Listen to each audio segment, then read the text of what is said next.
Bismillahirrahmanirrahim, assalamu alaikum wa rahmatullahi ta'ala wa barakatuh. Bienvenue dans un nouvel épisode de l'Islam répond. L'Islam répond à quoi aujourd'hui? L'Islam répond à la question de la taqiyya. Littéralement, on pourrait traduire la taqiyya par la dissimulation. Selon les personnes d'extrême droite et notamment des politiques d'extrême droite, les musulmans pratiquent la taqiyya, c'est-à-dire que selon eux, nous cachons nos intentions, nous ne disons pas la vérité et lorsque je parle avec quelqu'un, cette personne doit se méfier de moi parce que au nom de la taqiyya, je ne dis pas le fond de ma pensée. Pour eux, la taqiyya, c'est le fait que les musulmans, les croyantes et croyants se sont infiltrés dans toutes les sphères de la société, que ce soit une copropriété, que ce soit une entreprise, que ce soit une institution d'État, que ce soit tout simplement dans un quartier, sur un plateau de télé, en étant journaliste, peu importe. Selon eux, n'importe quel musulman et musulman a ce principe en lui qui est la taqiyya, cette dissimulation, et donc on va cacher nos intentions, on ne va pas dire qu'est-ce qu'on veut réellement, afin un jour, en avançant de manière comme ça dissimulée, un jour de pouvoir prendre le contrôle de l'État ou de n'importe quelle organisation. Alors pour répondre à cette question, les musulmans pratiquent-ils la taqiyya? La réponse claire c'est non.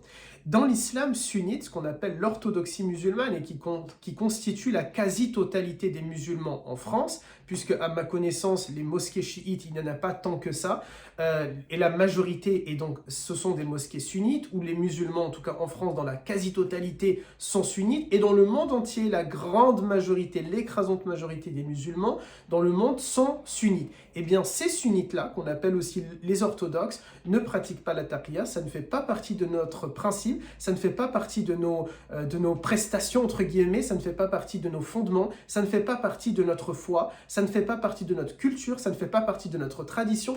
Appelez-le comme vous le souhaitez, la taqiyya ne fait pas partie de nos idées. Par contre, et en revanche, et c'est pour ça que je parlais des chiites, les chiites pratiquent la taqiyya. C'est un fondement même de leur religion. Et donc, si une musulmane ou un musulman, en tout cas qui se prétend musulmane ou musulman, pratique la taqiyya dans la vie, eh bien tout simplement, ils sont en train peut-être d'être des chiites, ils sont en train de poursuivre un agenda chiite, mais ils ne sont pas orthodoxes, ils ne sont pas sunnites, ils font partie de les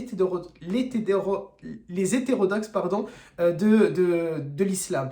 Les musulmans sunnites, encore une fois, ne pratiquent pas la taqiyya et donc il n'y a pas d'inquiétude à avoir. Nous n'avançons pas à visage masqué, nous n'avançons pas à visage couvert, nous ne cachons pas nos intentions, nous sommes là tout simplement face à vous et nous n'avons pas une idée derrière la tête, rassurez-vous. Et donc tout simplement, celles et ceux qui parlent de taqiyya constamment doivent faire cette part-là des choses entre les chiites qui constituent peut-être quelques centaines de personnes en France et les sunnites qui, selon certaines études, seraient peut-être 5 millions à 10 millions de nos concitoyens, des concitoyens et des citoyens de ce pays-là. Donc pas d'inquiétude, les musulmans ne pratiquent pas la taqiyya, nous n'avons pas un agenda secret.